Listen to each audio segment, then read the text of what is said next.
تیپ شخصیتی هویج، تخم مرغ و قهوه تیپ های شخصیتی هستند که ما انسان ها در مقابل شرایط سخت از خودمون بروز میدیم. انسان ها با توجه به تیپ ژنتیکی خودشون، با توجه به شرایط تربیتی و محیطی که در اون رشد کردن، در مواجهه با مسائل سخت زندگی برخوردهای روانی متفاوتی رو ارائه میدن.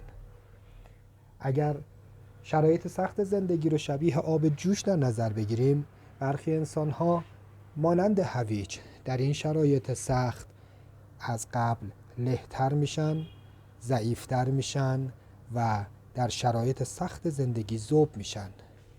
گروه دیگه در این شرایط سخت که با آب جوش تشبیهش کردیم، مانند تخم مرغ هر لحظه سفت‌تر و قوی‌تر میشن.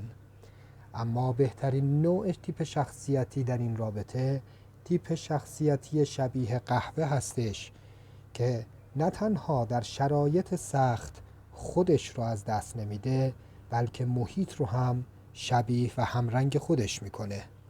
پس مسلماً داشتن تیپ شخصیتی قهوه در هنگام مواجهه با شرایط سخت زندگی میتونه ما رو در تاب‌آوری مقاوم و مقاوم‌تر کنه.